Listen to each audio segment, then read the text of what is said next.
The bullshit video? The bullshit video. That's the perfect title right there.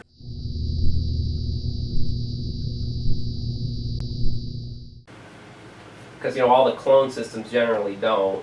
Right. Burn. I'm still not sure why that is. I put it on the scope. I didn't really try a whole lot because, I really don't care a lot about it, but...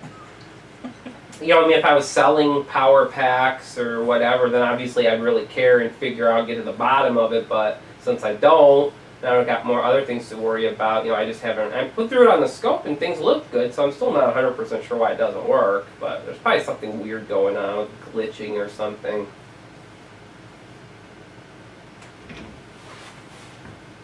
There's glitches in me britches. Well...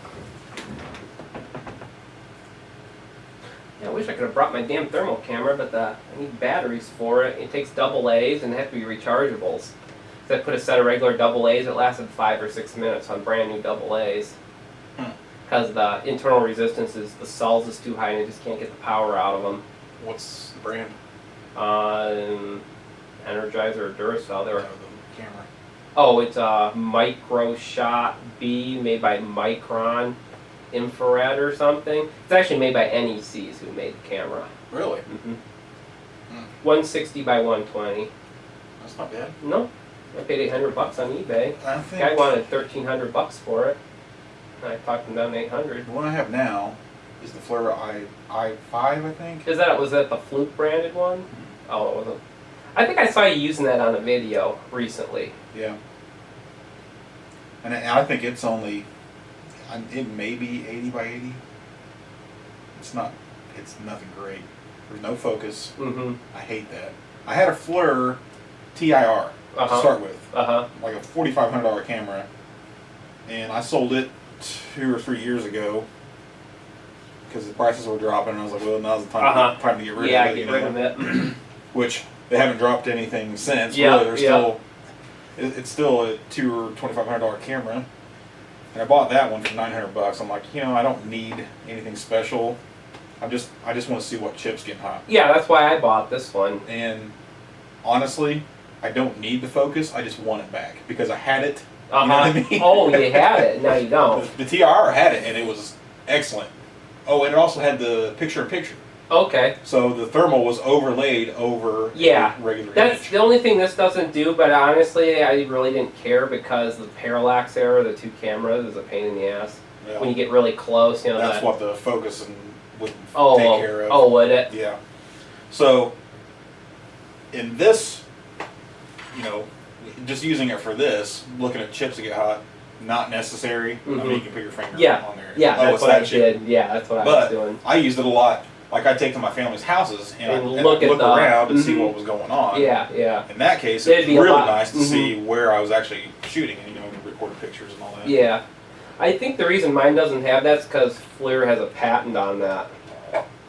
Could be. Because mine does have the 2 cameras. It's got the visible and the IR, and you can switch between them, but it won't overlay. However, what it does do, which is really nice, is it doesn't overlay the infrared picture, but it will tell you the spot temperature on the visual picture.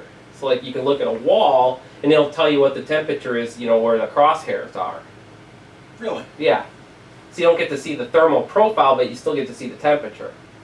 Isn't that weird? So. And you've seen the old non-contact infrared thermometers are now visual. Oh yeah. IR thermometers. Okay. Visual IR thermometers. Well, they work the same way. I want to see one just to see how different it is. Oh yeah. They're a little bit cheaper too. Oh, are they? Yeah. The resolution's probably like 64 by 64 or something like that. I mean, how much resolution do you really need for that? Or But I was like, I kind of didn't understand why they even made that. It's like they've already got the visual infrared. Why? Just different form factor, maybe. I guess. Might be cheaper to make them. Yeah. If they can, they will. It's like, oh, we can make money on this. Let's make it. Yeah. That's how it comes down. That's probably pretty accurate. Yeah, the one I got, I was reading up about it. It's pretty neat how it does it, how it actually works. It has like basically an array of thermistors, temperature sensitive resistors. That's what the pixels are. You're shitting me. Nope, that's how it works. That's it. It's called a microbolometer. Does it still have a germanium lens on it? Yes, it sure does. Right. Mm-hmm. Yeah, that lens is really neat looking.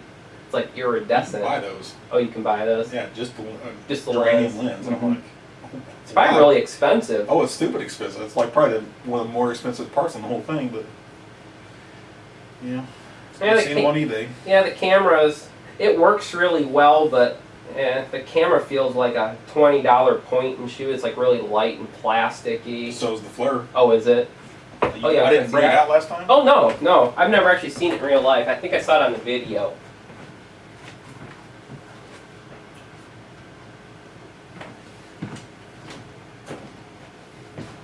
Huh. Which it's got a built-in rechargeable battery. Oh yeah. Oh, see all the junk right there? Uh-huh. I dropped it in a puddle of water. I was flipping out. Wow. Yeah. We were like inspecting the crawl space in a house. Uh-huh. Oh, and I had it in my back pocket. Uh-huh. And it just popped right out. Didn't suffer at all. Huh. Yeah. Yeah, that'd be one thing I'd be worried about. So there's no focus, and it's like constantly updating the temperature profile or whatever. Mm-hmm. And it's always doing it at the exact wrong time, you know? See, on mine, it doesn't do that. It has a button you press to update that. I would actually like that, and maybe it might be some setting in there you could change it, but... Oh, ice maker. Yeah. But I think the FLIR would only do it when whatever was in the window changed enough to where it needed to do it. Yes. That one just seems like it just does it on time every time. Yeah, mine has the shutter too. That's what that is. That's how it calibrates. Yeah. Semi-matte. Yeah, mine has that setting too to set the, whatever that's called. Emissivity, I think it is. Emissivity setting. Is that what it is? Yeah. It's basically how much heat an object reflects, I think. I'm not sure. Well, it's like, if you pointed at that, it shows that it's hot, but it's not. Because it's reflecting heat. Reflective surfaces are really... Oh, yeah. I mean, if you shot it at the computer monitor, you'd see yourself in it. On a fluke. On that one, probably not. But you could like wave, and you'd see your hand moving. You'd see it. Oh, yeah, yeah. On mine, I noticed that too. I was looking at something metallic, and I could see the reflection of something, you know, off to the side. I thought that was really kind of neat. Yeah, you got to be aware of that. It'll really screw you up.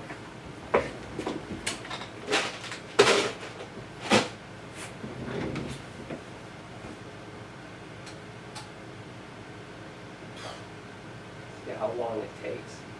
Probably doesn't take very long.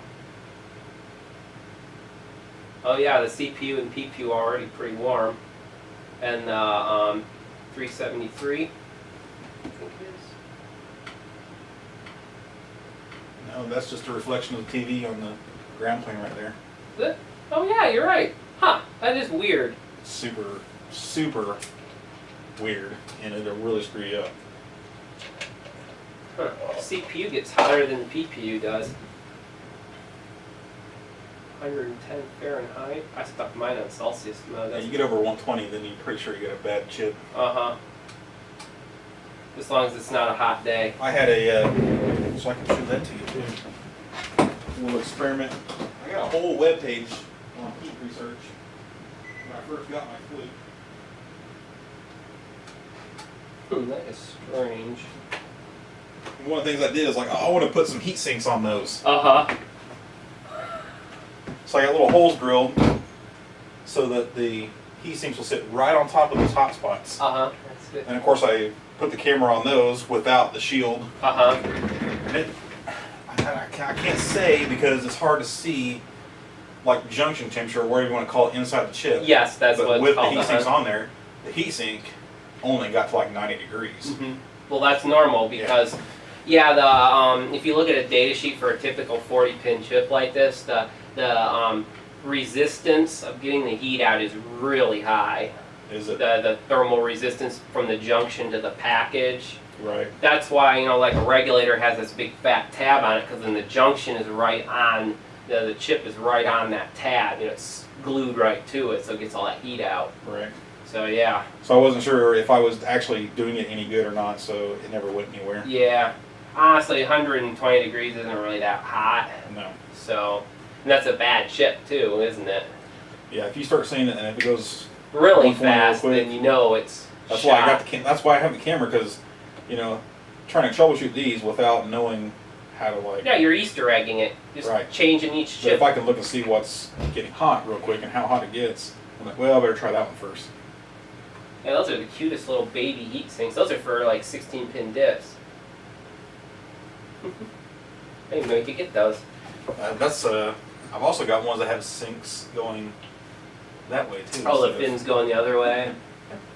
Yeah, the ColecoVision, the video chip has a heat sinks glued to it. Aluminum heat sink glued on it. I guess they figured they needed like it. The Sharp Twin PPU. Oh, does that one have one? Yes, sir.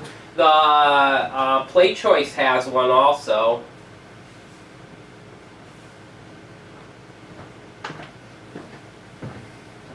Yep.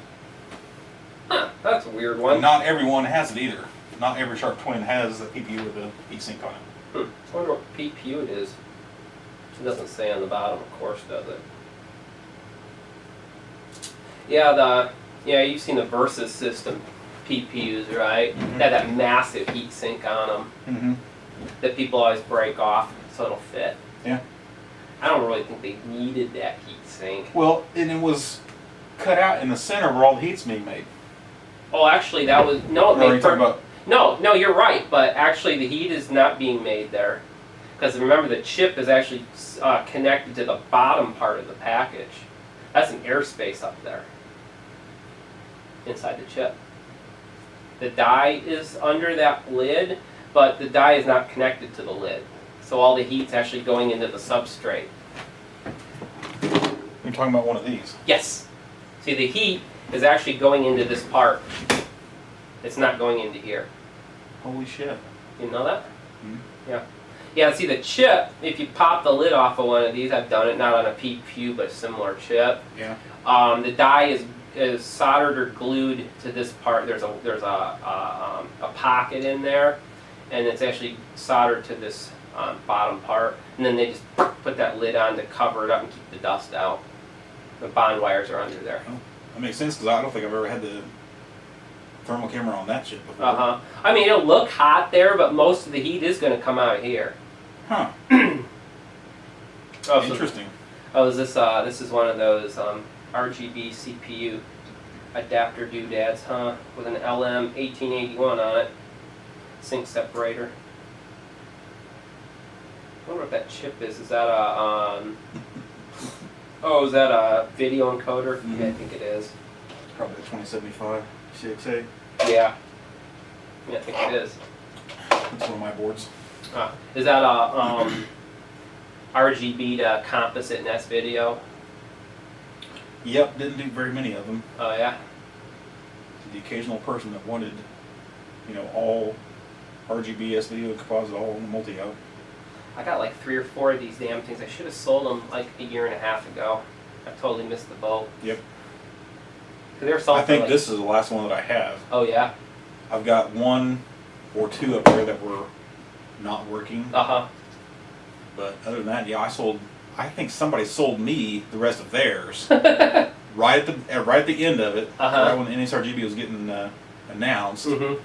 So I was like, well, yeah, I'll buy them, but I definitely turned around and sold them as soon as I could. Yeah, oh, definitely. Of course, I still had a lot of customers that were still wanting the Play Choice 10 mod, and NESRGB wasn't even ready yet. Uh-huh. So I sold half of them that way, and then the rest of them I just sold on eBay. But that's the last one. I bought a bunch of Versus boards about 7 or 8 years ago, when they were pretty cheap. Because then I dumped them and then emulated them on my FPGA. So my FPGA plays all the Versus games. Natively, of course. Okay. So, yeah, that NES, it plays just about everything. The only thing I don't play is FDS because I didn't have enough RAM to store the disk images.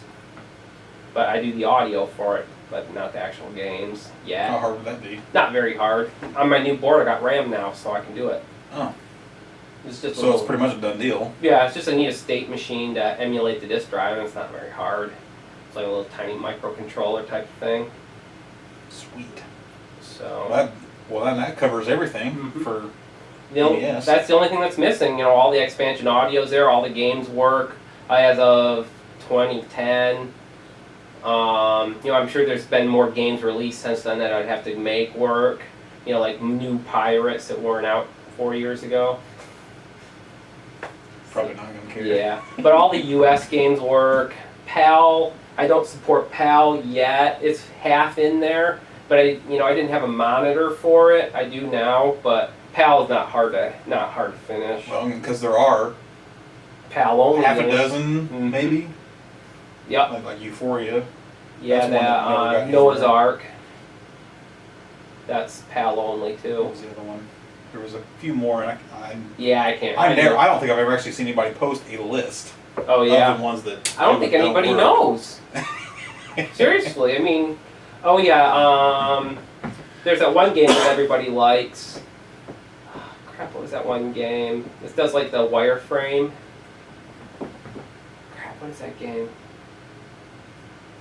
Ian Bell wrote it. That's gonna bug me now. A licensed PAL game?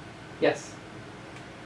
And it will not run on NTSC. It's impossible to run on NTSC because it needs all that V-blank time to load all the graphics every couple frames. Yeah, it's gonna bug me now. Yeah, it did wireframe on the NES. That's cool. Yeah. But only in PAL. Only in PAL because it needed all that extra time to load the graphics. Was Euphoria a Famicom game? I don't know. I know because Gimmick was. Yes. Gimmick's the other. Yeah, search Euro for game. Ian Bell. Yeah.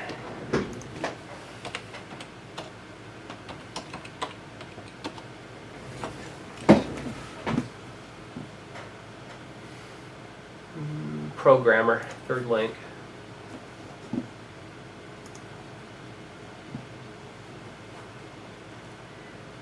Elite, that's it. Oh yeah. Of course, I've never played that. I haven't really I don't have either. anything PAL either. Well, he released a quote-unquote NTSC fix for Elite, and it doesn't work on a real system. It only worked on Nesticle. That tells you how long ago it was. All right. 97.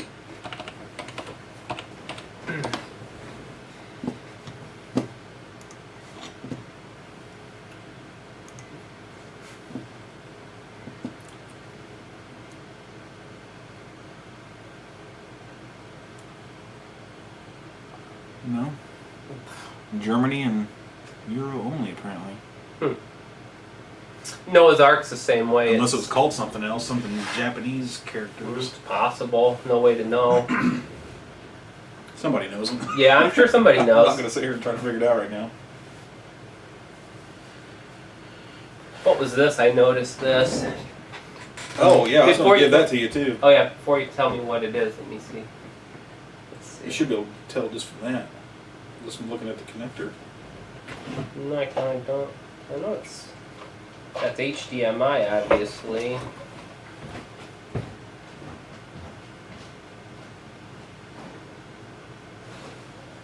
I don't know what that connector is. Is that that's not a multi-out. Yeah, sort of. It's not the traditional multi-out, though, is it? Yes, sort of. That's not Super Nintendo multi-out, is it? No. PlayStation? No. I have no clue then. Wii. Ah. Well, that would be why. Somebody told me that they were using that with Virtual Console. Okay. And it worked. And of course you can set your Wii up for whatever resolution, I guess. Uh-huh. And he said it worked. Okay. So I was like, well, if I can just hook that into the RGB out from NSC RGB, then I can have HDMI. Fuck no. Did not work at all. Looks like it takes component, maybe. There's an RGB or component. Try component. Wii does do both. Oh, it does? But I tried both. Oh, you did? You couldn't get anything? whatever chip that is, they removed the part number and put their own part number on there. I've seen that. VS03. Oh yeah, that's real helpful. What probably, if I had to guess, it might be some kind of system on a chip.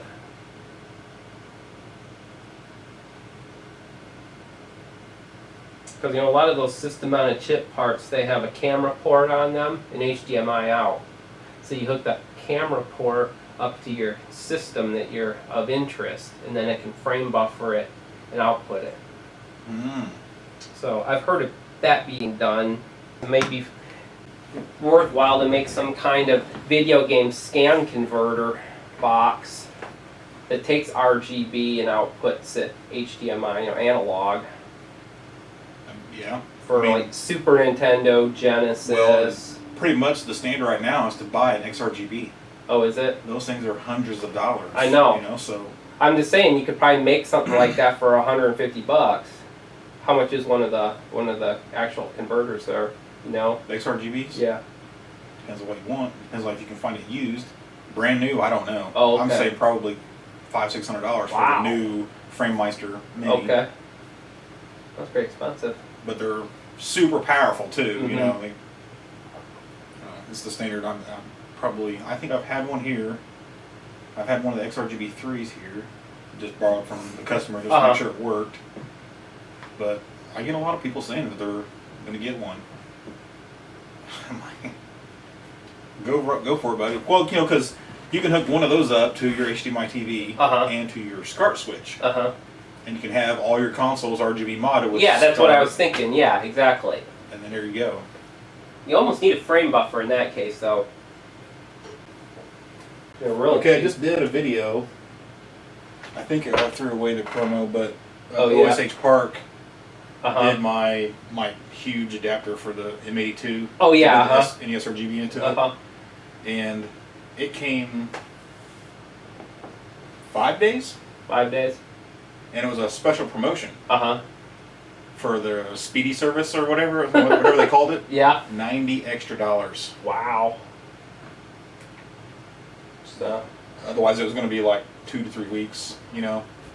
Typical for them. But yeah. I still like the idea of having stuff done in the U.S. But man, can't afford 9 days. Yeah, can't afford it. That's awesome, and it's probably still pretty cheap if it's China. Really cheap. I mean, 4-layer boards, that other board I showed you, that was 6 layers. That's the most layers I've ever done. Actually, it's pretty fun. I would really like to do a board with even more than that. Just to say you did it? Just to say I've done it. Actually, it's not that hard to design a multi-layer board, at least in Altium it isn't. It's pretty easy. Well, I highly suggest Altium. I'm really tired of it. He's pissing me off. I don't think I did. It's pretty hard to get in that. Yeah, I saw a couple. I should have been trying to catch him. Oh, there he is. You need one of those fly spotters with a high voltage grid on it. Yeah, I've seen them. Yeah. I don't have one of those. I need to buy one. Brought some bananas home from Kroger that had some in there already. So, but yeah, that's the idea anyway. So, yeah, Is there any benefit what? to putting a simple design on a multi-layer board to like hide traces? Nah, it does. Take it from me, it doesn't work. It doesn't work. Well, for people like you. It doesn't work. But like the guy that I know that was copying that. I mean, if that is just a two-layer board, anybody can copy it. Well, yeah. It's not hard at all.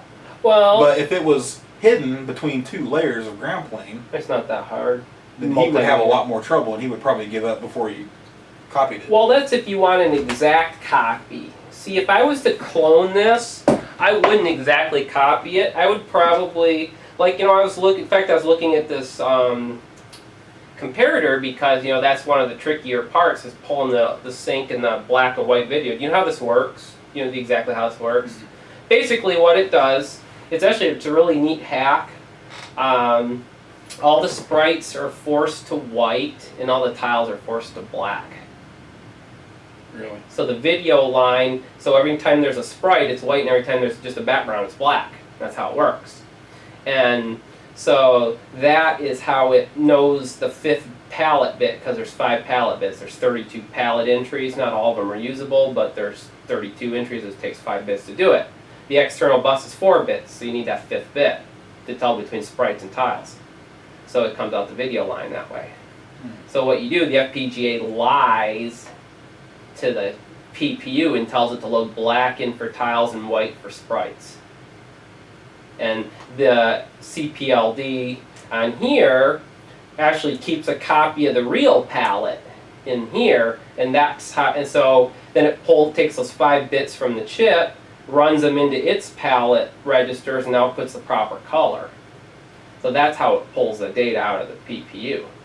Interesting. So it lies a couple ways. It tells it black for tiles, white for sprites, and then it tells it to force that external mode on in the control register whenever it gets written. It always tells it, okay, go to external mode every time, because not all games do. You know, some games are set to input, some set to output, so this way it's uniform. You would have to turn the color emphasis bits off also. Get that? So that's how it works. So it's actually a really neat little hack. So one problem I had with my design is how to tell the person installing it which one of these rows is what. You know what I mean? Which rows are for the PPU and which are for the socket? I simply wrote. I mean, I read this one, it says 5 volts for PPU on it, and ground here, 5 volts for PPU. So I assume the PPU goes bottom justified, right? So the PPU goes here and then here. Is that how it works? And plus you got your square right there. Yeah, that's and the holes are on the outside of the Yeah, but I'm just saying, if you have a PPU, you can put it in there 2 different ways. Right. So it's like, which one is right, and how do you tell the user which one it is? 4 different if you want to do that. Oh, true, but I mean, you got the notch, so that gets rid of half of that. So yeah, how do you tell the difference between this, which I assume this is the right way, yeah, or this, which is the wrong way? He doesn't identify on the bottom either. Yeah. Well, this is how I think. 5 volts for PPU, so that tells me that it goes this way. So that's how I see it. Whether that's right or not, I don't know. If you write up a how-to. Yeah, I read his. Put a picture on he there. does. Yeah, I read his. I saw his how-to. Oh, I have 2 symbols on there. Oh, okay. And identify the notch. Uh-huh.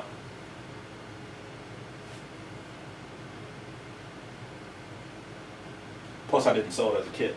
Yeah. So I knew what I was doing. Yeah, exactly.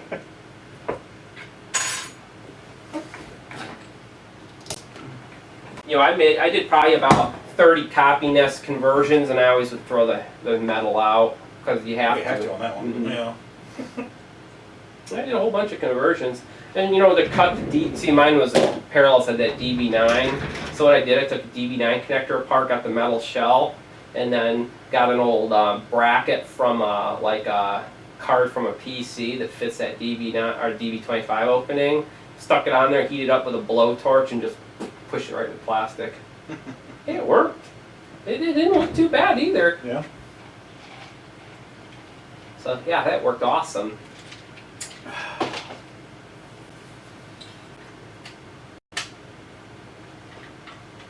Oh, that's LED hole. Yeah, because those didn't come with an LED, did they? I don't know why they didn't, but they didn't. Cost, I guess. Yeah. Cartridge throat.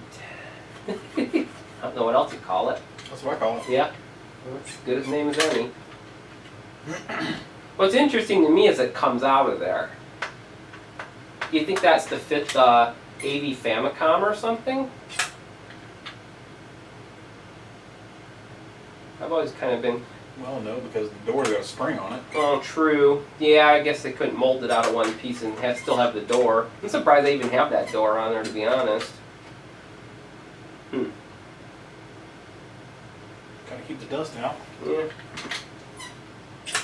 Yeah, you just get all the dust in your cartridges, and you just get your dust in there when you plug the games in. Blowing all of it first, get it all wet. Yeah, Make a connection. Yeah. Somebody made a parody. What was that about? There's something about. Oh man, I wish I could find that. Was it? It was like they were using a Nintendo with Google Earth. Did you see that one? No, I didn't see that. I don't remember. It was like they made a cartridge that had Google Earth on it or something. Okay. It was awesome. So the map was all in 8-bit. Uh-huh. But the funniest part about it is they had a Japanese family using it, and the guy blew into the cartridge before he it was hilarious.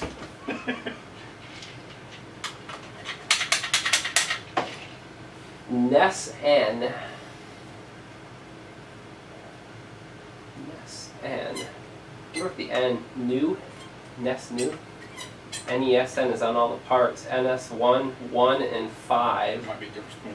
Well, there is no difference between the NTSC and the PAL version. They're both. That might be the cavity number of the mold too. You know, they probably mold 5 or 6 of those at a time. So.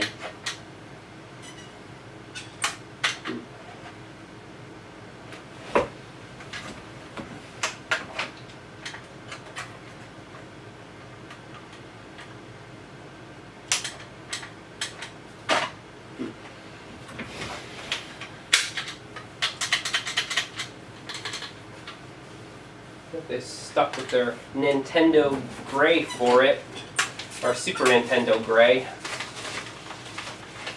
And I remember seeing they probably had already bought all the plastic and True. Let's just use that. RBG. This is an RBG mod. And this is a component mod. Oh, this is component. Gonna be. Well, that little one that you were. Oh. Flinging around that little board right there. Oh, okay. That's Tim's component board right there. Oh, well, PBPR, since Y is already on the board. Oh, really? I didn't know that. But he's supposed to be releasing it here sometime, like right now. Why did he do that? What? Why did he do that? Why not just change the palette? That's what I'd do. RGB and component are the same. You change the palette. What? They're the same. You just change the palette. You know, like you pre-calculate it. Because that's all this is doing. This is just changing the voltage levels. You know, it's it looks like an op amp and stuff. Yeah. So all you do, you just change the palette and you got component. You're shitting me. No. That'd be awesome. That's how it works. Well, this is. Well, see my. Well, because then you can't sell a board. True. Well, I mean, you have to have the board, but yeah, then you don't sell the little baby board. That's what I mean. Yeah. And the only reason I'm not selling that yet is because I don't know what he wants for it. Oh, uh-huh. Which, it's supposed to only be like 25 Australian. Or for that little board? Uh-huh. Okay. Uh-huh. I was like, man, I could just copy this. Yeah. Well, you look on the internet, there's circuits for that. I've tried them all, man. I've had trouble with a ton of them. There's one that, the Steve on the PC Engine stuff. He's a head honcho on the PC Engine stuff. And he put out one for RGB to component. Okay. And I did a bunch of videos about it, and it never looked right. I kind of remember that. And I tried a bunch of. In fact, I've got my own board sitting over there. When the data sheet come out for the Super Nintendo encoder. The BA6592AF or whatever, the 6594A, whenever the data sheet finally surfaced for that, everybody started making RGB to component circuits for that thing.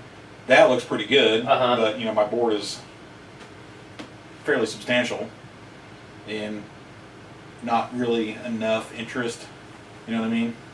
Because, you got RGB out of it, so that probably kills a lot of interest, because people are just using it as is with RGB, probably, aren't they? Sure. I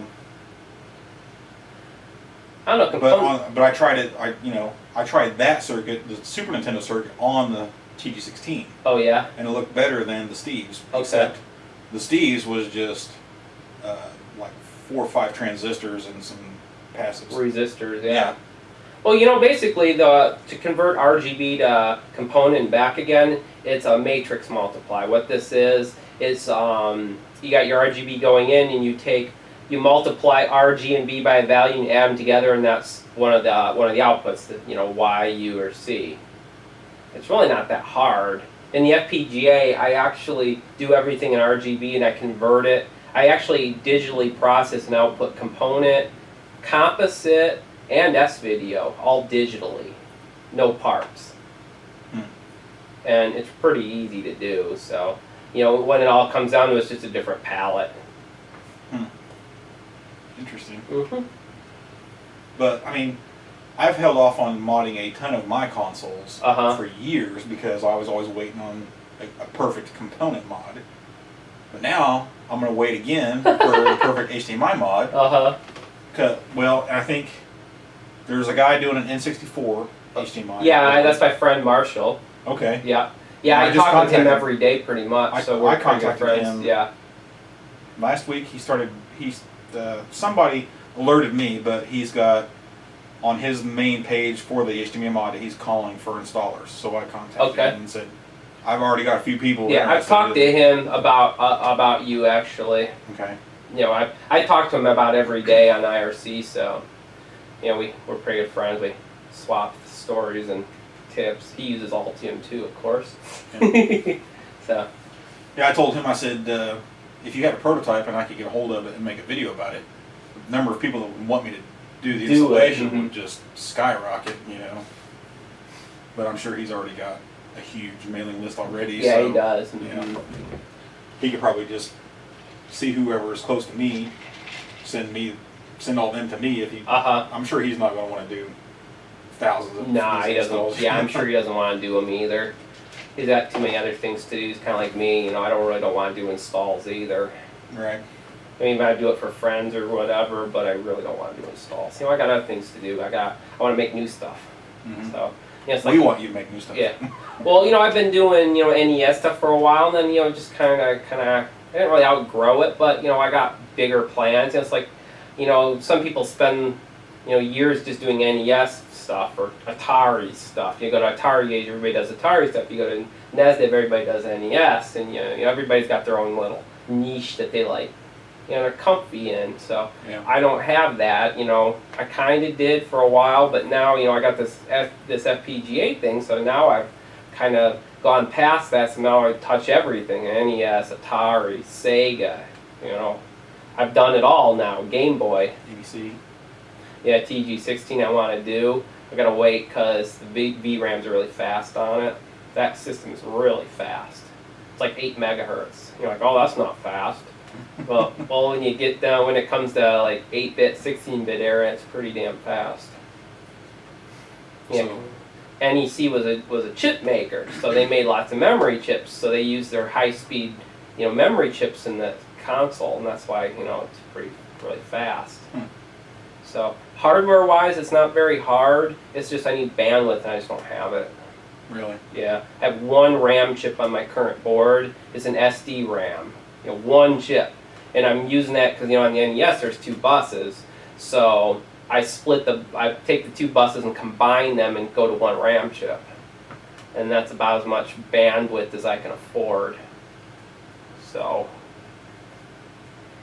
I always thought about making a cartridge, like the power pack type thing, but I never really did because I want to release my system instead. What would you do different though? I mean, there's already 2 on the market. I know there is, but I mean, I'm talking, back in 2006 or 7. Right. Well, I would have just used different parts. It would have been simpler inside, cost reduction, reliability increasing, just that kind of thing. So I do have a power pack. I traded it. I traded my FPGA MMC3 interrupt handler and got a power pack. To him? Oh, okay. So that I don't know if they're still using that same thing or not, but yeah, that was a long time ago. That's right when it came out, because we couldn't get MMC3 to work, and I had it working on my FPGA, so I gave them the code for it. Oh, a good trade. Yeah. Doesn't sound like it. Which that's one of the conversations I wish I would have had on tape last time when we were talking about lockout chip stuff. Oh yeah? Yeah. What about it? About the price. Oh yeah. About what you gave it away for, and I was like, you kidding me? Yeah, I had fun on it. I made a little bit of cash on it. Is that the other copy cart up there, the clear one? The EverDrive? Yeah, I want to see that. The Never Drive. I like how I have not kept up with that one, so I like how the cartridge moons you. There may be updates for that one. Looking for this? That I haven't put on it yet, but I think there's still a lot of stuff that doesn't work on it yet. See, that's the benefit of my system. All the mappers are already implemented in debug, and they all work. Even MMC5. You name it. Well, I think like is it Fox that made the save state mappers? Yeah. I don't think they work on that yet. Oh no, I'm sure they don't, because it's a different FPGA. One thing I like about this, it uses an SD card instead of that crappy compact flash. Right. Yeah, I call that getting mooned. Yeah. You know, you see the back side of the circuit board instead of the good gut side. Oh, it is. It's a cyclone. EP2C5. Okay. Oh, it's got a Max 2 on there. Okay. Cypress. Those look like 1 megabyte SRAMs, I believe. Some 16-bit level translators.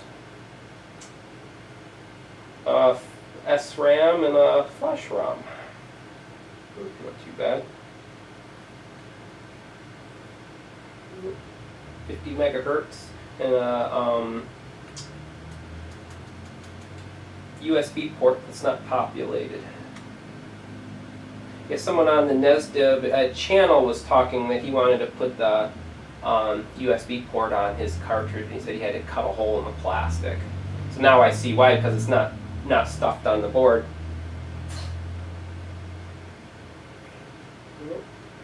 So he's running it at 3.3 volts, it looks like. Yeah. Neat.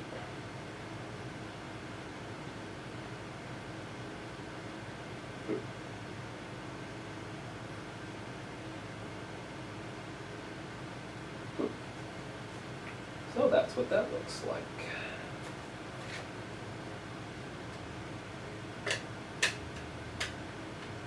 I do like the SD card quite a bit though. That was one thing that I didn't like a whole lot about the Power Pack is the CF card on it. But granted, the Power Pack design is pretty old now. You know, it's what, 6 or 7 or 8 years old now.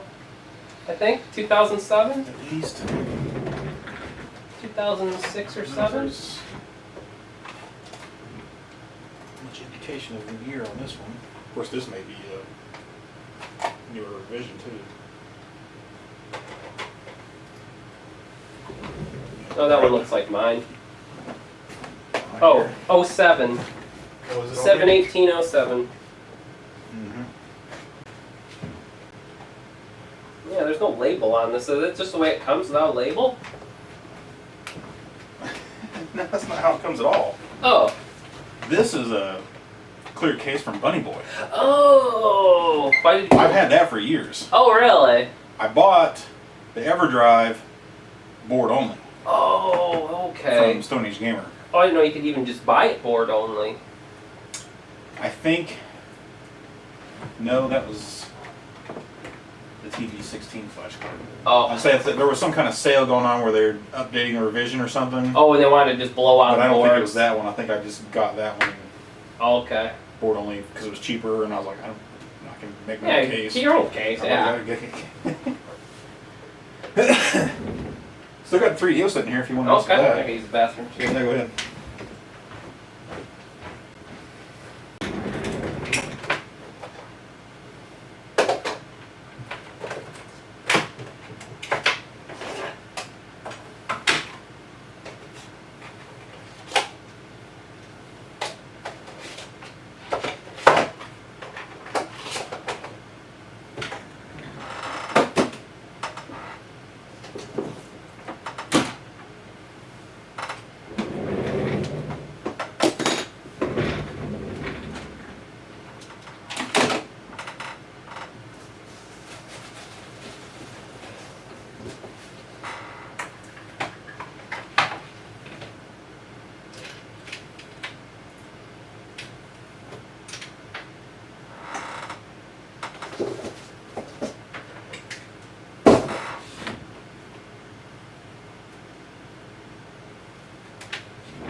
I have to hook it back up. Yeah, I forgot I had undone everything while I was experimenting.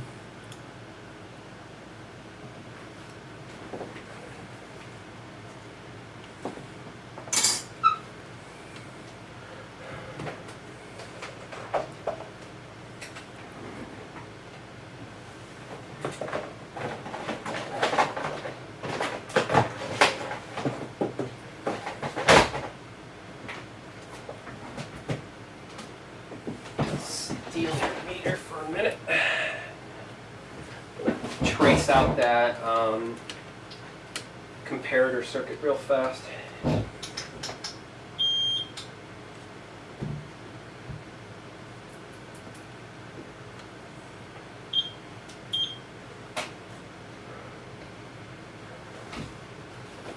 A Feeper of Doom.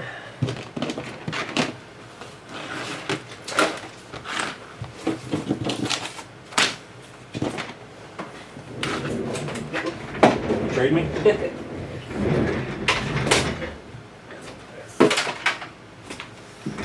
Feeper of Doom.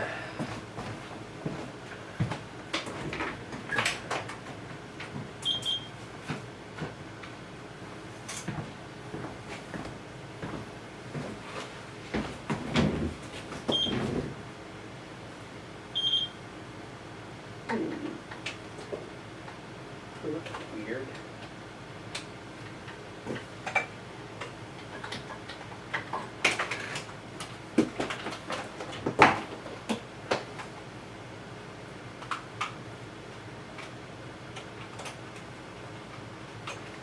Yeah, I generally don't open source my stuff because I don't want that to happen where someone, just wholesale copies your hardware and sells it cheaper than you sell it for.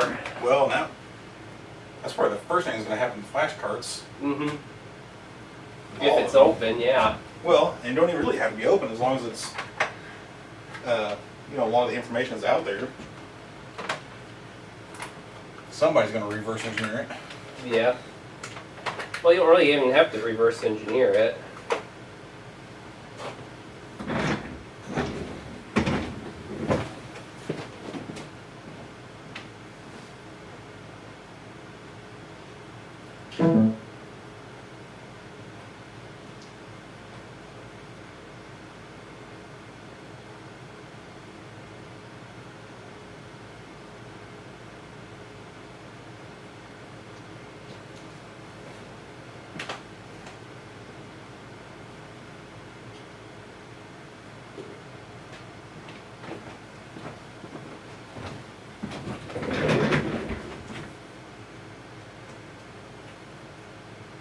A little more complicated than I was expecting.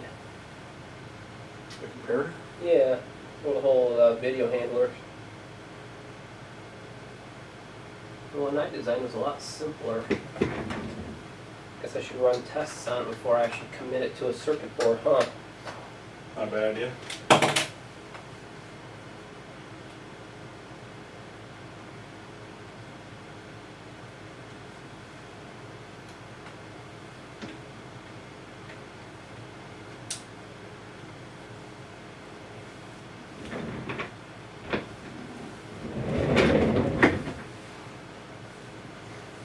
Interlaced.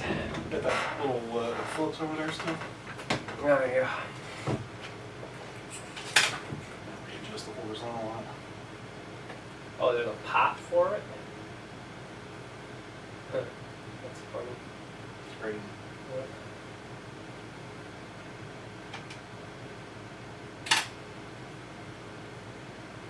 I'm surprised that works. Hell. Well, because to handle a hub, it's got to be separate. It's got to be different.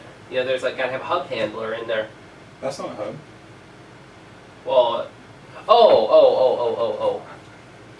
Thought it was a hub thing in it.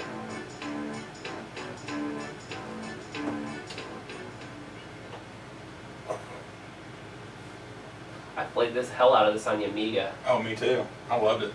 It's like one of the first computer games I just couldn't get enough of. The Amiga didn't have this intro though. That was 3. shit. Yeah. The thing is composite doesn't look much better. I don't know what it is about this console.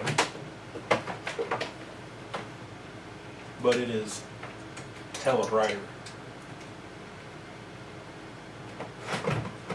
It is pretty dark. Oh yeah. That's insane. Yeah. Well, I think it's just the graphics. You know, this 3D render stuff's probably, I don't know. It does look really dirty, doesn't it? Like the green isn't very green. Huh.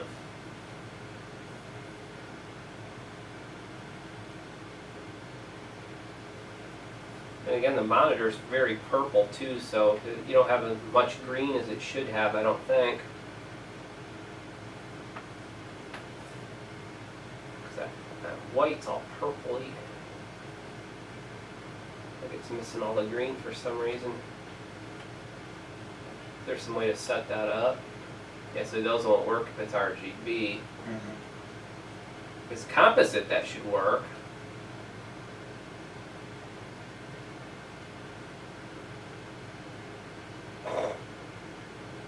Again, it's all the way purple. Mm-hmm.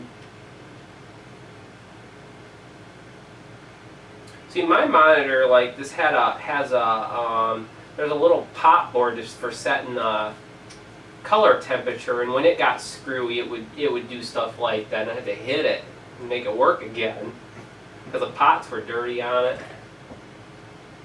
Huh. Which, obviously, there's not much I can do about sharpness, but it's just the brightness of it. Yeah. It just seems like it should be brighter, somewhat similar to the composite. I mean, maybe not as bright, but do you have any other games? Have you tried dark? Yeah. Have you ever tried any other games? Mm-hmm. Maybe try some other games. I can load some on here real quick. The other thing you may want to do too is load it on an emulator or check a YouTube video. Because maybe the game's just crappy like that. RGB versus composite? That's what I keep coming back to. True. I'd like to see some other games though, personally. You got a 3DO favorite? I don't know any 3DO games. The only thing I know about 3DOs, there's a lot of Fatty Bear games, whatever that is. Fatty Bear? Fatty Bear. It's like educational titles. That's about the only thing I know exists. Not that I'd want to play such a thing, but that... Come on, you can tell us. Yeah, the sad part, I have a 3DO. Thinking of the right console, this Fatty Bear stuff? Yeah, I've never seen a Fatty Bear game. I just know that people were whining about it because that's all that they were releasing when the system was launched. I don't have any ISOs of it. Unless it's called something different. I have no clue. All I know is they made like a lot of the games and people were really pissed off about it. Because they were releasing that stuff and no games people actually wanted to play. I think the big draw was Night Trap. It was one of the first risque US releases. It wasn't very risque really, but yeah, I've heard about that. I saw someone playing that once. I've never actually played it though. I think maybe you get some. Was it FMV with a chicken and bra, maybe? Yeah, I think so. Something like that. Woo! Of course, when I was 13, a different story. Like, I want 3DO. Yeah, when that system came out, it was $700. Oh my! That's why people. What was the Geo? I don't know. Good question. I know the cartridges were really expensive. Still are.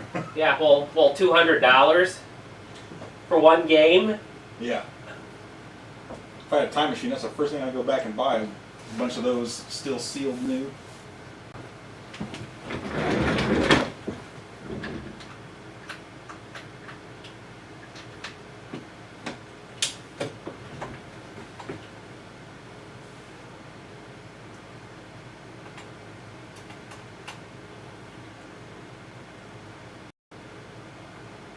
Maybe.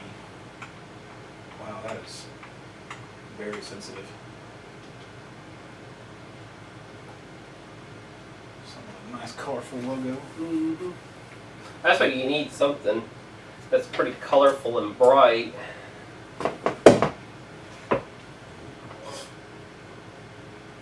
Saw that for what it was. Looks like tape. It is.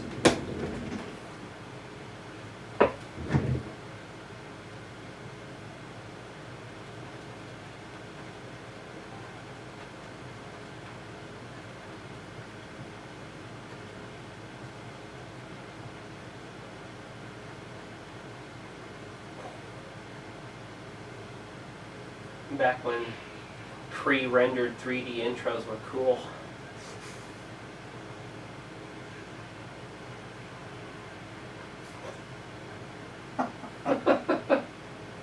This is awesome.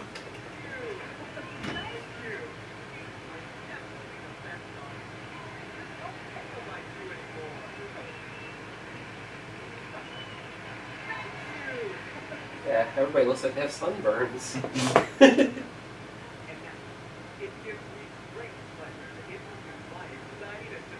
That cactus.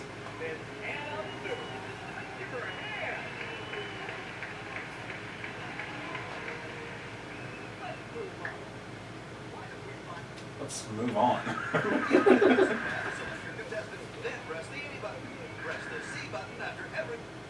Now, Uncle Bez, how smart do you think you are? Use the cursor pad to set your trivia difficulty. This is not what I thought it was. I have no idea what it was. It looks like a quiz game. Thinking it was one of those. Oh, what do they call it? Choose your own adventure. No, just like a racing demolition. Oh, I was thinking Twisted Metal. Is that it? I maybe. A demolition type game? Yeah, that's kind of what I was thinking at first, but that was a bit after Yeah. 3DO. My friend used to work for the industry. They were called the 3DOA. Oh my. Yeah, because they were, you know, when it was released, it was pretty much a dead duck. Yeah. With the PS1 or? No, just because it was $700. it was $700, and you know, basically it was playing like CD-ROM games that you could play on the PC, kind of. Well, that looks pretty good. Yeah. Maybe Ben Lemmings sucked. Maybe. I'll be pissed if Here, that's let the me hit case. With this one? The B. B. I'll go back. Or this one? That's very comparable. Yeah. Way more than the Lemmings. Yeah. I think Lemmings was just dark. I don't know, this seems kind of dark. Well, it's gonna be darker. Yeah. But it's not Lemmings terrible. was a joke. Well, that makes me feel a lot better. I pretty much told the guy I was giving up. Uh-huh. But yeah, I guess I should just try a different game. And that monitor is just, that purple's really hard for me to figure out, you know, what looks right, you know what I mean? Mm-hmm. It looks really purple to me, like this right here. It's supposed to be white. Huh. A lot of noise in there Yeah. Yeah, there is. Oh, you know why? Why? Switching power supply. You're seeing the spot, switching power supply noise. Yeah, my video's running right up in there into it. Uh-huh. That's I couldn't the... find a really good spot other than taking the RF out. And Yeah. didn't really know if you wanted to do that or not. And I take up one hole but not the other. Oh, there is no. Yeah, there is. That's for the switch. Yeah, you might just be getting some ground or power noise on that. What's funny is he takes in. What was it? He doesn't take in 5 volts. He's generating his own 5 volts on here. Oh, really? Are you sure? Yep. Oh, the regulator right there. 7805 probably. Yeah. What was it? It's taking in like 9. Oh, okay. Or was it? 9 or 12 probably. It was, yeah, I think it was 12. Yeah, it's how hot it gets. A little warm, not too bad. About I assume 50 that C. package is not drawing very much. So. No, TO92. What that is? That package. I just kept looking. I was like, why would I drive voltage from up here? It's to get a cleaner voltage. Maybe, but well, you drop it down, it should be cleaner. His older versions, you just draw a 5 volt. Oh yeah. From board or whatever. Okay, so the hell with this. We're done. Let's move on to something different.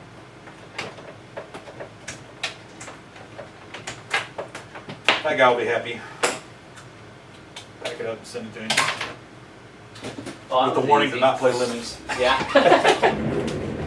That was always the problem. It wouldn't be the dump, though, right? No, it wouldn't be the dump. It'd either work or it wouldn't, you would think. That's what I would think, but... Yeah, I have a 3DO. I've never used it. I've used it once. A friend gave me a 3DO, a Genesis with the CD adapter, a Sega, whatever the hell that thing is. Dreamcast? No. Their first 3D system. Saturn. Sega Saturn. First 3D system? Well, that Sega released. They had 3D goggles from the Master System. Yeah, but no, I mean like a polygonal 3D. Oh, I see. Yeah. What's interesting about its 3D engine, it doesn't use triangles, it uses rectangles instead, which is very strange. It is strange.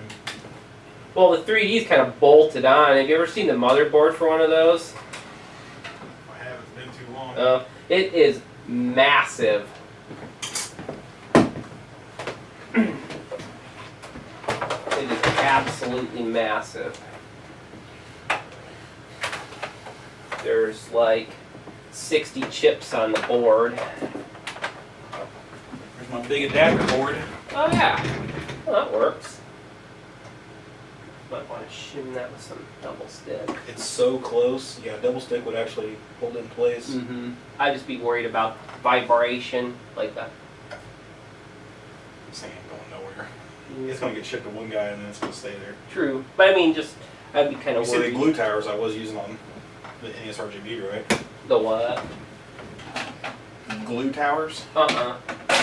Here we go. Somebody suggested this and it works perfectly. Oh You yeah. cut a tower of hot glue and then you you melt just around melt it on. It is awesome. Hey, yeah, that does work. Yeah. Yeah, I'm not complaining. You know, I was just like using the glue gun and just putting a glob in there and doing this and whatever. Oh, that's a good idea. Hell yeah. I guess you could get some plastic rod and hot melt glue that in too. Mm. And cut it to the right length. Damn it. Got Okay. My problem at home is spiders and crickets. Spiders are bad this year. Yeah. Well, the ones I get are like this big in the house. Mm-hmm. And then the crickets. I've killed about 50 crickets this year. They get in the garage and in the house and they start feeding behind the furnace. I've got one out in the utility room now. And you can't find them. Well, in my case, they go behind the furnace, so there's no way to get them. That's the only place you can't get them. Right. Do you need access under that board or not? No. No, I'm just curious. I mean, to do the key mod. Oh, yeah, I might have. I need to connect to here and here, I think, so maybe that's a non-starter. Maybe not. I guess I could triple stack the chip. So you said there was one line on each One line on each cartridge, yeah. And you think they all come down in here somewhere? No, they don't go anywhere. We gotta put a gotta wire, jump a wire from each one of those down to like here. Oh, really? Yeah. So you'll need access to them there. Yeah. I have to take this bracket off, maybe, or just take this out. But You can't take this out without. Oh this yeah, making the yeah, motherboard. yeah. I didn't know if he could go out forward or not. I can't remember. Oh no, no, it won't because of these. Oh, okay. Yeah, it's locked in there. Yeah, that's what it was. Mm-hmm. There's Hard two of edges. these on the bottom. Yeah. There too. Mm-hmm. Well, we could try it with one cartridge and see if it works. I'm okay with that. That's the easy thing. We don't even need chips to do it. That's Just plenty a wire. of, Mario 3s or whatever. Yep. Try.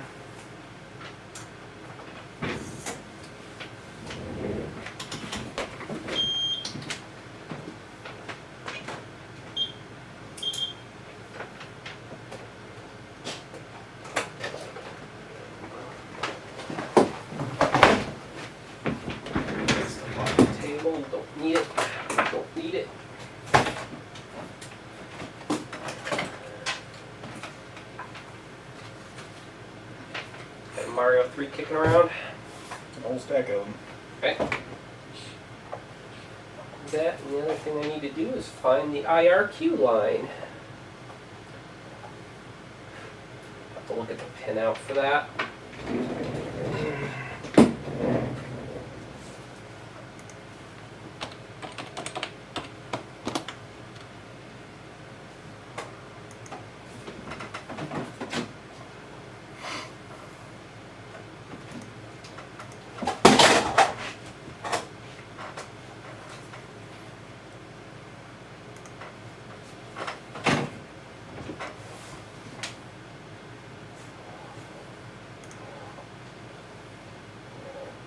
IRQ's pin 32.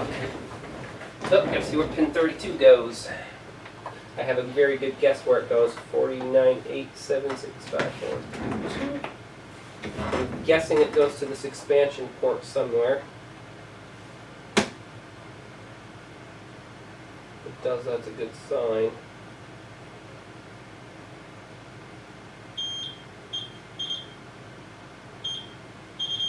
Does. Hold up right. Yes, it is. 6.8K worth of pull up. That's kind of a odd value.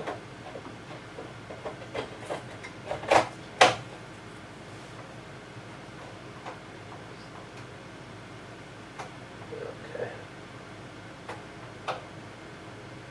That's 0.7K.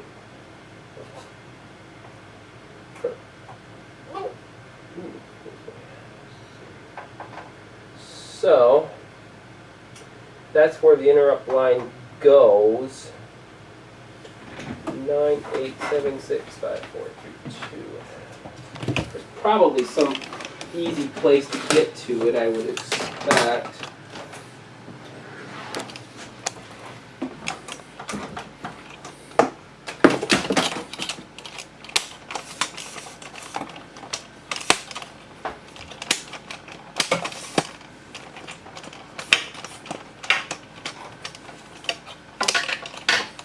Hopefully they didn't do the shitty trick that they did on the Famicom box. No, it didn't appear to. Where they just tied all of them together. That was a terrible thing.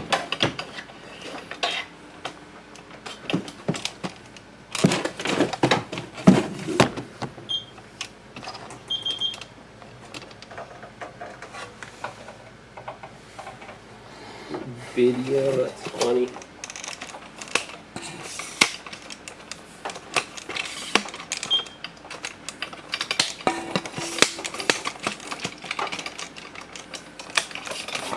That doesn't go anywhere.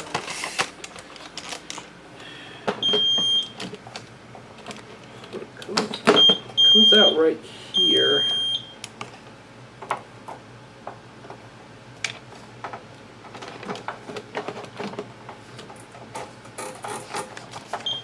Oh, right there. Right there. There it is. Comes out right there. On Merker or something? Yeah. Awesome. Let's see right there. Okay, there's the IRQ line from the CPU. That way we don't have to solder directly to it. 9876542. 2, 3, 4, 5, 6, 7, 8, 9, 40. Yep. Now I'm going to find it on the cartridge. I could use the cartridge pin up, but here's the top loader at. That'd be the easiest way.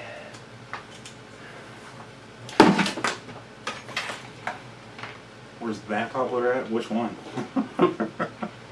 The one we were looking at earlier. So 49876542. It's this right here. It's near the middle of the cart. 4, 5, 6, 7, 8, 9, 10, 11, 12, 13, 14, 15. 15 in from right side. So this plugs in. like that. 15 in, so we're 15 in on the top.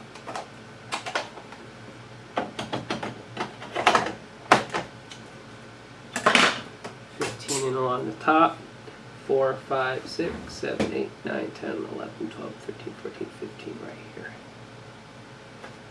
There. So we connect that to that, and Mario 3 should work properly. Just a wire. Just a wire. So we can try it. So what's this line going to? It doesn't. It goes to the expansion port and nowhere else. Oh, okay. Because it is on the expansion port of the front loader. So it goes to the expansion connector, and then it goes to the cartridge. And obviously it was never used on the expansion connector. Yeah. I should have brought my wire, my infamous green wire. Infamous green wire? Yeah. Oh, if you ever see it, wire? I can use that. I like the green wire. More heat though. Yeah. I guess I can bring it over. Yeah. So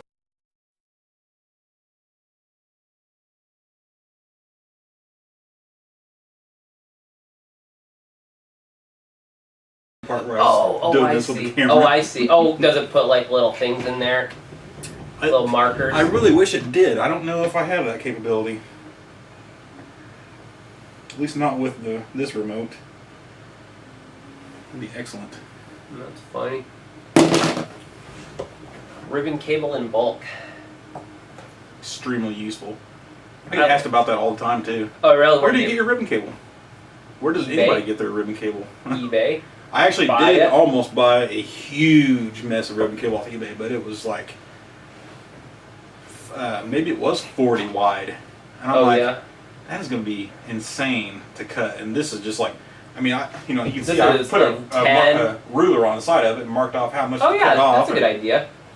What was that, 8 or 10? 10. 10. Super handy. Cool. Well, I think the Atari. No, I remember.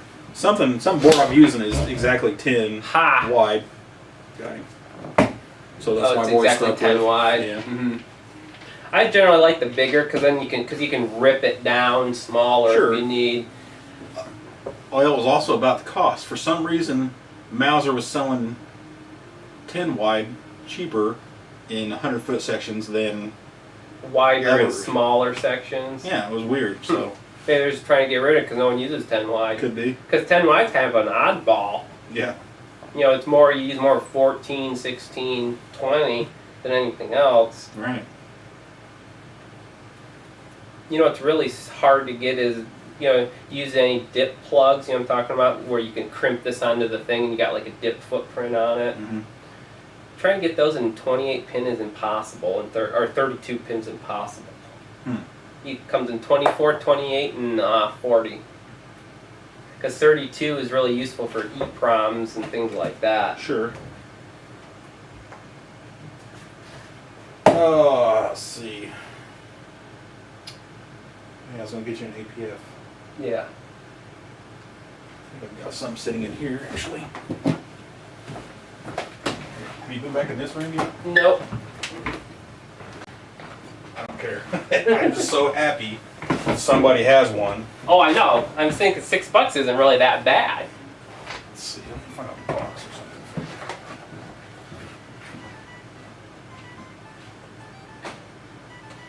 I like how they copied Atari.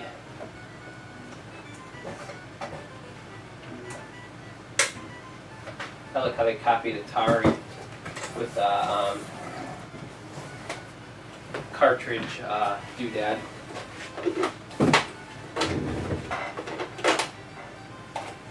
It's funny.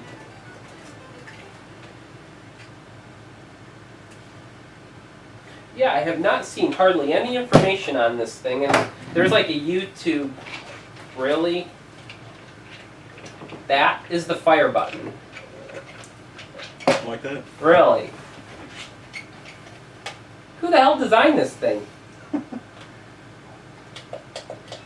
Same guys that make the APF calculators. Yeah, well, at least that was a calculator. And there's an imagination machine for it too. Oh, there is? It's like a computer add-on. For this thing? Yep. Really? That thing is stupid rare and expensive. Kind of like the computer add-ons for the Atari 2600. I think there was one. The CompuMate. It's a cartridge with a keyboard attached to it. Oh. And the keyboard's about this big. It's a membrane keypad too. Kind of keyboard kind of sucks.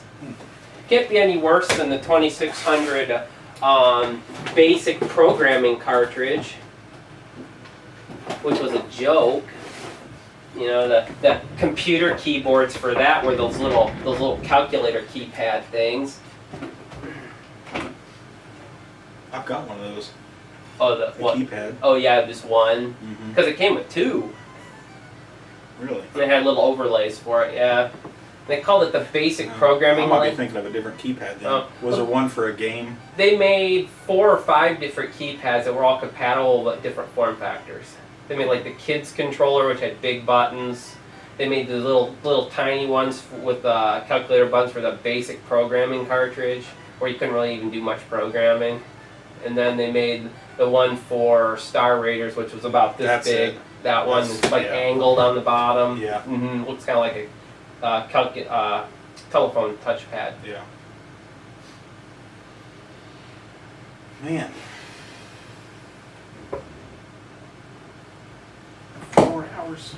4 hours. Almost.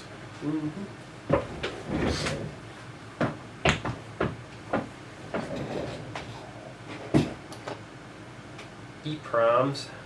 What's on those? No clue. They're not. Well, the only reason they're up there is they're waiting to get erased. Oh. I think I was doing a Devil World. Oh yeah. And I had a tube of them. I thought they were already erased and they weren't, so I just threw them all up there.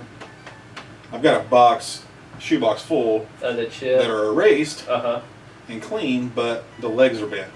That's what's in there now. But oh, I see. Yeah, my friend got one of those boxes of EPROMs on eBay, and we went through and bent all the pins. I have a pin straightener. Yeah, but it just does this, right? Yeah, it doesn't do back and forth. Right. The EPROM programmer socket does a pretty good job of back and forth. Yeah, but man, that's not too terrible. Oh my God. I've seen worse. Well, sure. But yeah, that's a pain in the ass. Yep. And I looked, and I could not find anything that actually straightened from that. You won't find one that goes this way. That would be amazing to have something like that. But you'd have to have something that slid through to bend everything up straight, and then you have to have something that comes down from the top to get them back to front. It'd be super difficult to make such a machine, but well, you'd have to make it like this. You'd have to kind of cajole it into somewhat being right, and then you could have a machine take over from there. But yeah, to actually make it bend them from any orientation would be really difficult. Yeah. And then how do you know that you didn't bend it and break it in a machine anyway? You know what? It works pretty good if you do it by hand. Is a small pair of pliers works really well. That's what I use. Yep. Yeah, what we did is we got that box of EPROMs and we bent all the legs and popped them in the EPROM programmer and dumped them all. Just to see what was on. See what was on them. Most of them were like BIOSes from 386s and 486s and some weird kind of 486. So, see, this would be good enough to plug into the programmer. And then don't believe me, I've done and the zip socket will straighten them out. Yep. Kind of funny that EPROMs are so cheap now. Pretty much, no one uses them hardly now. I've got another box coming. Oh, really? But it's like a third ceramic EPROMs, a third plastic junk, and then a third is like Altera chips, like the big, not quad flat pack, but the PLCC with the J leads. Yeah, they're like 80 pin, whatever they are. 84. Yeah, they're 84. And I already had a box that had a bunch of Altera stuff in it. I shouldn't say a bunch. I should say a handful. And those chips paid for the whole box. Oh, did you resell them? I haven't yet, but I looked them up and I was like, shit, right there is the. I probably paid $200 for the box, and it was like a 25-pound box, and Uh-huh. there was only like, maybe 10 Altera chips in there, but they were worth money. And I'm like, hell yeah.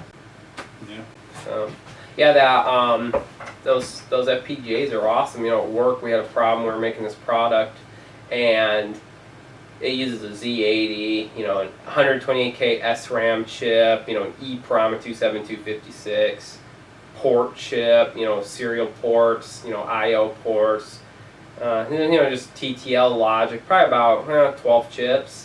And a lot of those chips, we couldn't get them anymore. The Z80s you can still get, but the RAM chips, we couldn't get 5-volt 128K RAM chips. We bought them from M.Koenig, and like you had, a lot of them were bad. They were poles, and they had been remarked. They were like, really? They had someone had sanded the tops off and remarked the chips. I've heard that about UT Source, but not about M.Koenig. Yeah, and we got them from M.Koenig, and they were expensive. We paid $8 or $9 each for them, because that was the only place we could get them. And they were marked Hitachi, and they obviously weren't. And we have several of them. They just burned up on the board, like they cratered. Wow. Yeah, they were just bad. And then we had a bunch of them that were just bad, and they just didn't work, or they had bad locations. The code would run, and then the thing would act really strange. So anyway, what I did was I took one of those, that Cyclone 3, the same one I'm using on this adapter, and pulled all of that stuff into this one chip. EEPROM, Z80, all the logic, the port chips, the serials, all that's all in the FPGA now. Mm-hmm. And I found a cheap 3.3 volt 128K RAM chip on DigiKey that you can buy and use that. So that's how I did that. So that's pretty cool. FPGAs are amazing. Mm-hmm. Have you ever heard about the guy that is using an FPGA in an evolutionary? Oh, I saw that. That was an awesome article. Oh, that's a really old article. Blew my mind. Yeah. All it did was detect two tones, is what it did. Without a clock. Without a clock. Amazing. That was a really cool article. And it was, I think I looked it up recently because I was just curious if it had gone anywhere. Uh-huh. Because, it's almost scary. It's so different. You know what I mean? It's like, they could be producing AI with this stuff, within so many years. But something about, the next experiments were going to try to do the same thing, which the program was just take an input and do whatever, just change it every cycle to get to this certain output, right? Yes, yeah, they call it an evolutionary algorithm or something. Well, and the next was they were going to start changing its environment. Like what temperature it ran, all that kind of stuff. That's what happened. They changed the temperature and it would quit working. They Right. changed the device, it quit working, and the voltage. That is amazing. Yeah, it's all based on edge cases and race conditions and loops and stuff is how it worked. Mm-hmm. And the article that I originally seen, which may have been the Scientific American, which is obviously not the full article, but just a review. Mm-hmm. And I could have swore they used that same theory to produce a better power supply circuit. Okay. And what was funny in the article is they actually found part of the circuit that absolutely did nothing. It was a trace that went out to some kind of passive, I believe, and then went right around and connected to the other side. And that was all that was there. And I'm like, that's funny. Yeah, that's hilarious, but it's probably fairly accurate for even a human evolution. It's like the correlation is there. I'm like, do we really need our appendix? We have no idea why it's there or whatever. And it could be the same thing for, in 20 years we might know why the appendix is there, but it might take forever to figure out why that trace is out there to a passive and connected to both sides. And it may just be nothing. It's hilarious. I thought that was the most cool article I'd ever read about electronics ever, because it's like, it just it still blows my mind. Yeah, I really did like that one about the learning FPGA. That was pretty cool. Yeah. That's a pretty old article now. Yeah, I think I had it bookmarked. There's a copy of the article on the internet somewhere. Yes, there is. That's where I read it. Mm-hmm. I probably read it 8 or 10 years ago. Yeah, it's been at least that long. Yeah. I think it's just an amazing platform because it combines code with electronics. Mm-hmm. You know, that's what I like about FPGAs. It's, you know, I kind of got stuck on them now because they're so damn useful. Right. I mean, you can pull a lot of stuff into an FPGA now. So yeah, I tried to start with CPLDs because I had read an article about how a CPLD could possibly eliminate several chips in your design and cost less. I'm like, how can they possibly cost less than, you know, like a 74 series chip is nothing. And they just proved it, and I was like, man, that sounds pretty cool, you know. And well, it's true because it replaces lots of 74 series chips. It could, yeah. And then the smaller CPLDs would probably cost less, and you know, and still have more room than you need for whatever little, especially AV mods, you know. And I really wanted to get into that, but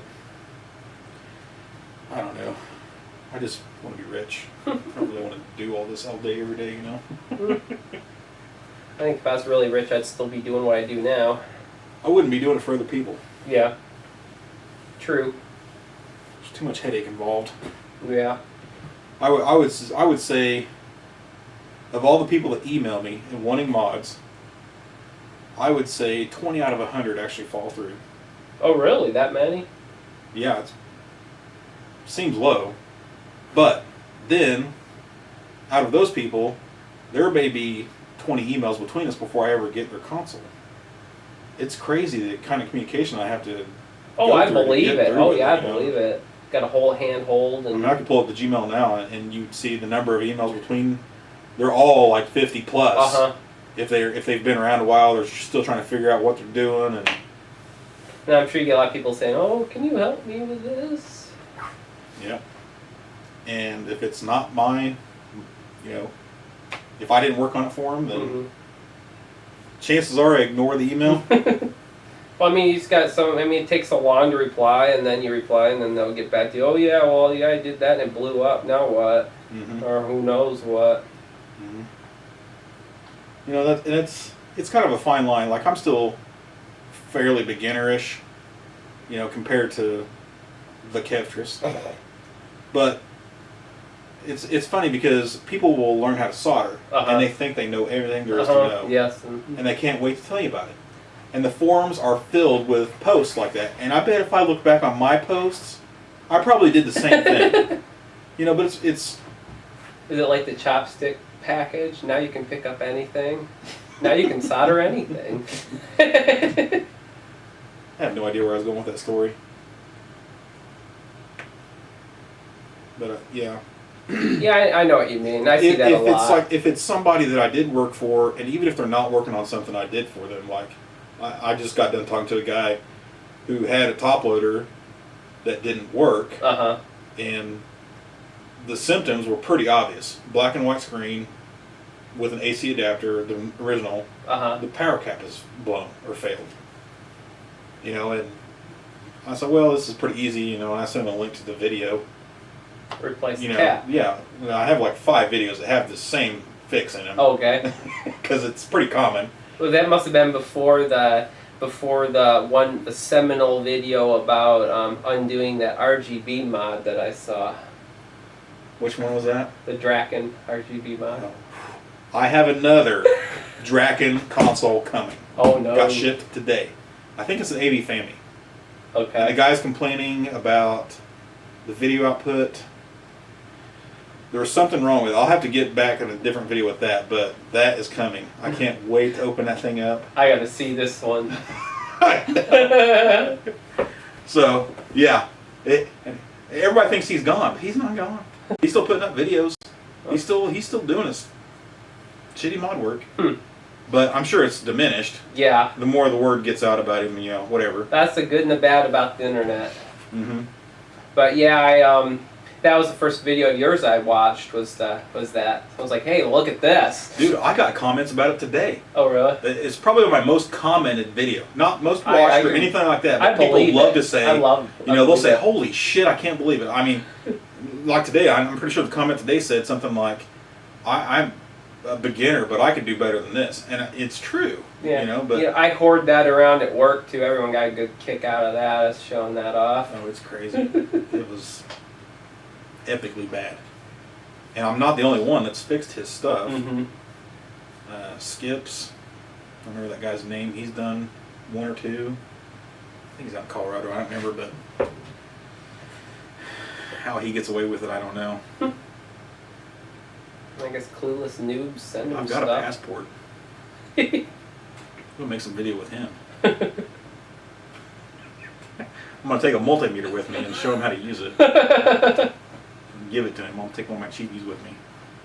It's time to take specials? It's time to take you to the next level if you're not going to do it yourself. I can't believe he will not buy a... Hell, he charged $300 or $500 for a mod and you don't have enough money to buy a multimeter? He doesn't think he needs it, apparently. What, does he have some special ability that we don't have? Can he, like, sniff electricity? Well, it's like I said, he's charging so much money because it takes him so long to do it because he doesn't have a quick way of troubleshooting his own mistakes. Yeah. That's the only thing I can come up with. I don't know. Plus, he has to take so much time to remove the glue to find the problem. You know? Yeah. I don't know. I'm sure it's a consequence of something happened in transport. Uh-huh. Something went wrong between him finishing the mod and the customer getting it.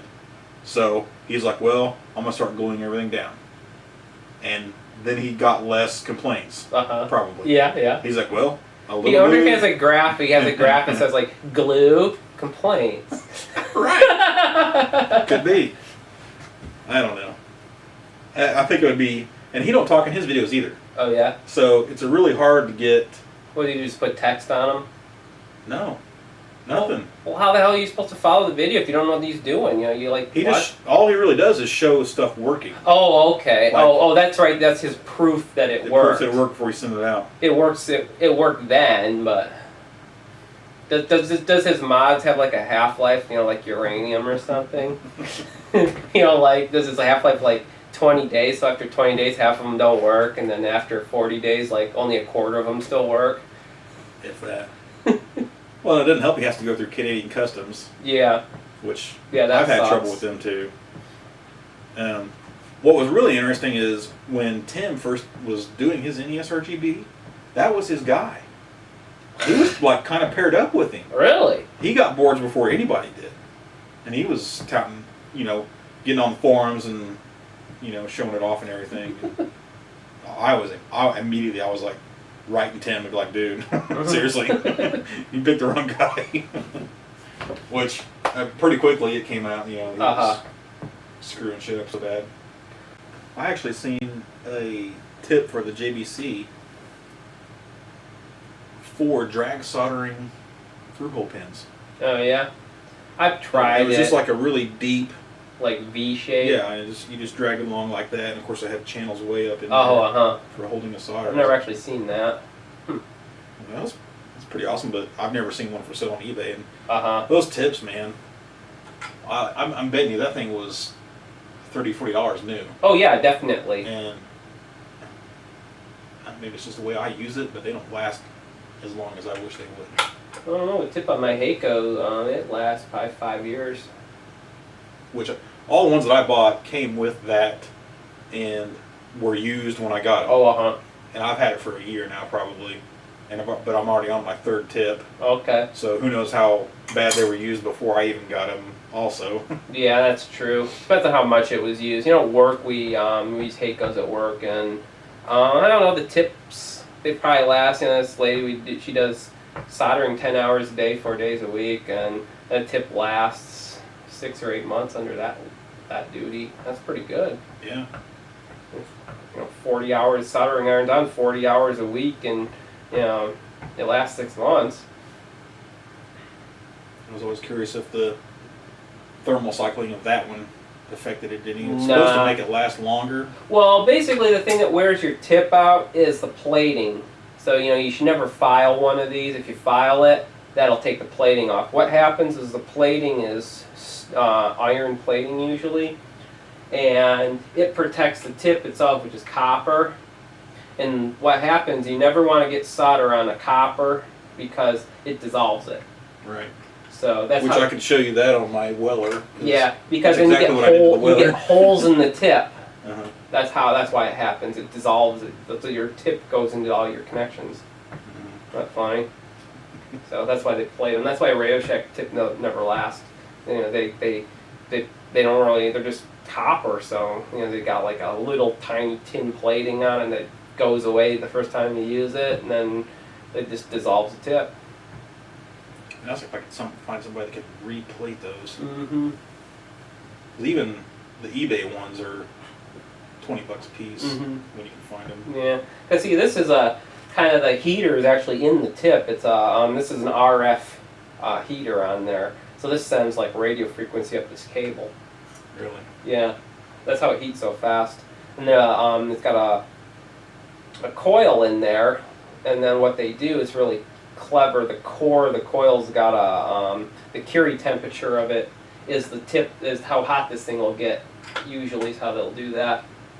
This one might have a sensor in it, but the Metcal's, the tip itself determines the temperature.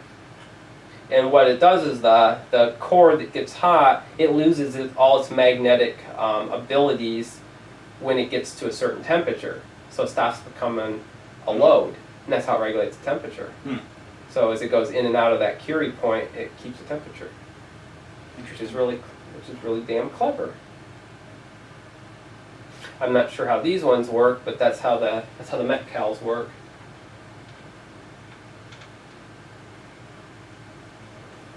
I was watching, Dave has a new video about the new Electronex convention in Sydney. Yeah, that name cracks me up. I keep thinking of electronic necks. You know, like neck. But there was another new soldering station he was showing off. Oh, was there? I saw the video and didn't actually watch it yet. It's in my my subs. Yeah, it wasn't particularly interesting, really. He went through it pretty quick. And yeah, I generally take his videos with a good dose of fast forward. Because he does a lot of intro stuff. I mean, that's fine. A lot of people like that, but I just kind of want to get to the meat of it. You gotta establish a rapport. Yeah, I fully agree. But I don't know. Like that Mike's Electric stuff, I really like his videos. He does a really good presentation and just gets right to it and shows you. Did you watch him at all? Oh, you kind of should. I keep thinking about it and I never do. He doesn't post very many videos, but the ones he does post are pretty good. So the last one he posted, the last 2 videos, was about hacking a FLIR camera that clips onto a... Nice. He went down 100 to go. Yeah.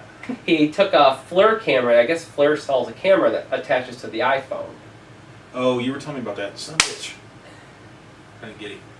And so what he did is he took this camera apart and got the sensor out and reverse engineered the sensor. He found like a kind of like a prelim data sheet for it that explained how it worked but not the pinout. And so he figured out the pinout from that and the circuit board. It really wasn't that complicated. And he made his own camera. And he made a FLIR camera that's like this big and that deep.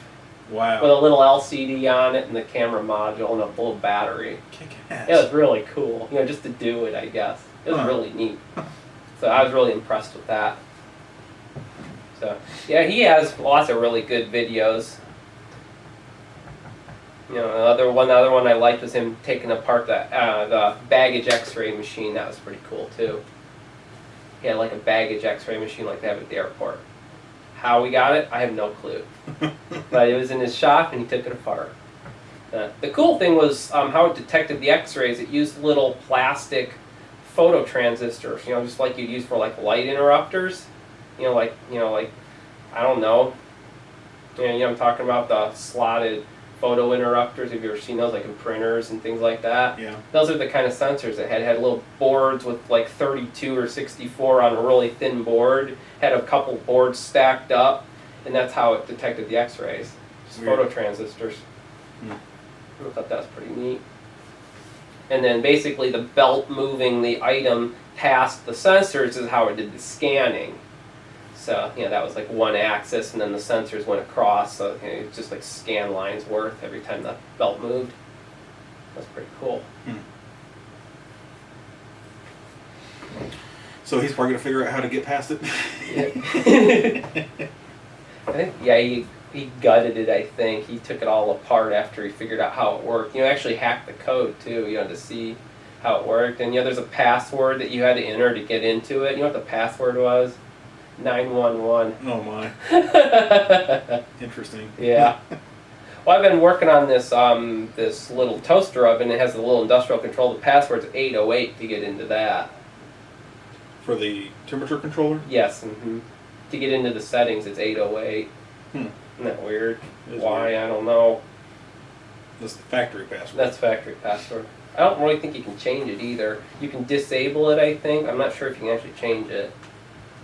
Because if you disable it, then you can't get into it at all, I guess. That's a PID controller? Yes. Mm-hmm.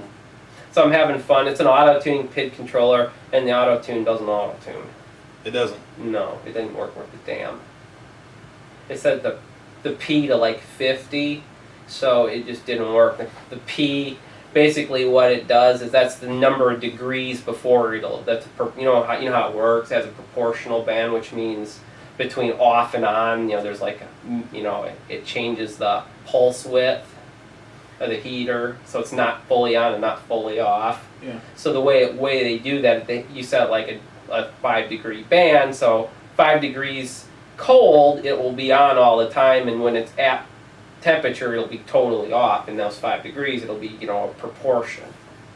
So it's up to 50. So 50 degrees. So I wanted to go to 200 degrees. It was like 160 degrees, and it kept turning the heater off. So that's after auto-tuning. I tried it like 3 or 4 times.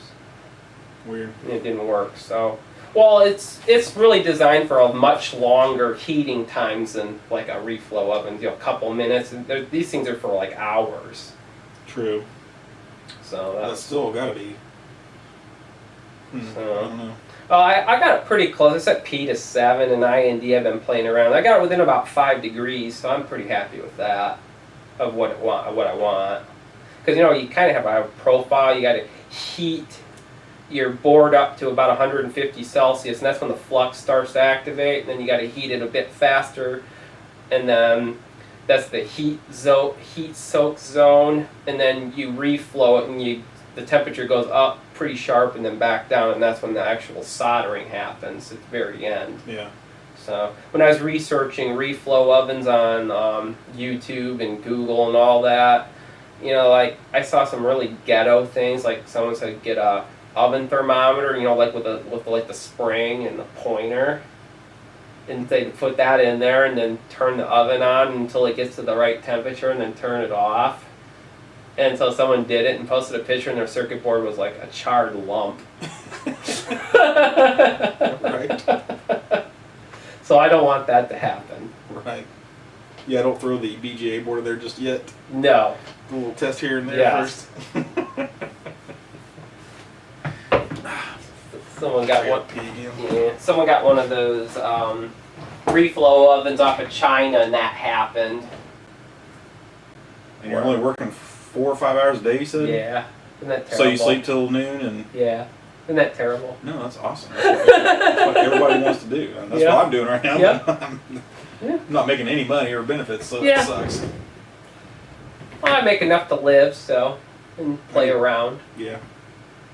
Why not? I mean, it's better than being married and have 5 kids. Then you have to, work 12 hours a day at 3 jobs to pay for it, or suck off the government teat, I guess. Yeah.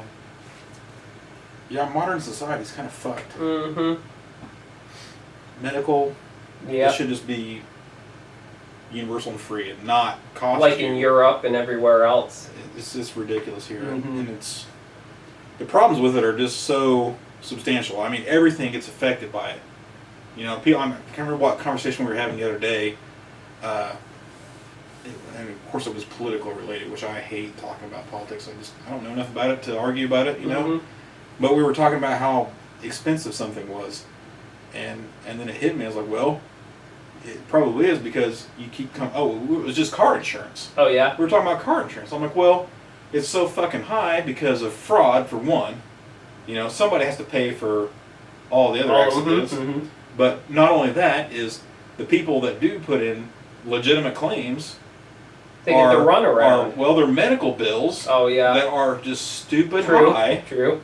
And then you come back, well, why are they high? Well, probably some of it's probably college costs. Mm-hmm. You know, these doctors are paying hundreds of thousands of dollars for the education just so they can get that job that makes that kind of money. And then they have to have liability insurance.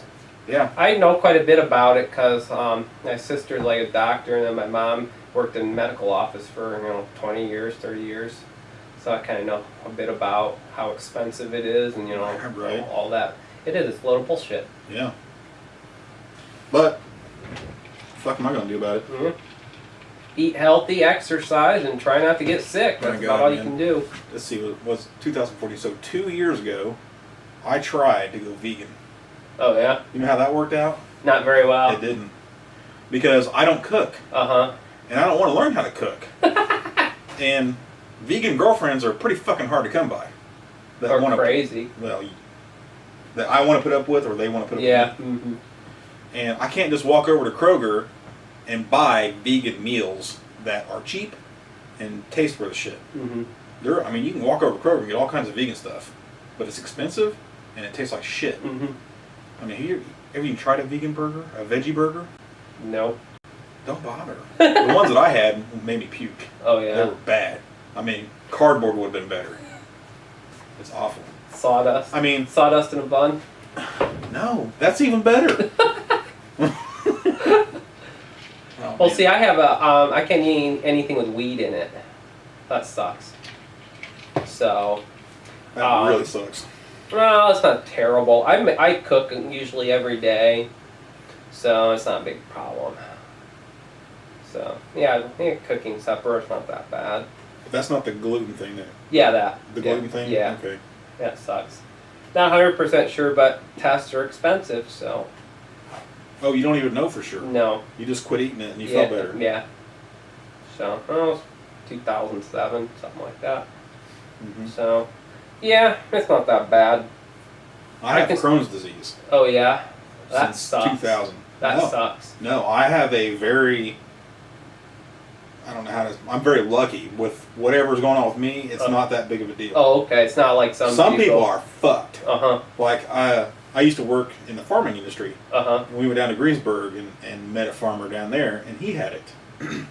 He was this big around. Mm-hmm. He was dying. He couldn't keep nothing down. So he couldn't get any nutrients, yeah. And he looked at me, he said, "You don't have Crohn's." I'm like, "I promise I do, but for whatever reason, I don't have problems with it. I don't take any meds. I have diarrhea. Mm-hmm. That's my only problem with it. And if I drink Coke, it's even worse, which, if I don't have caffeine, I sleep all day. And I don't know why either. That could just be old age. That's weird. Yeah, I drink, I usually drink diet soda at home. I like the caffeine, but, I've been losing weight. I lost 60 pounds in the last year. Really? Yeah. Just because? No sugar soda pop. Try to cut down on snacking. Don't eat as much, and exercise. Mm-hmm. So, yeah, it's 230 pounds. You go to the gym or you stay home and exercise? I got an exercise bike. That's it? That's it. An exercise bike. 24 minutes 4 times a week. I bought a treadmill. Yeah. And now it's holding the sharp edge RGB. STVs. Yeah. Sharp edge STVs, yes.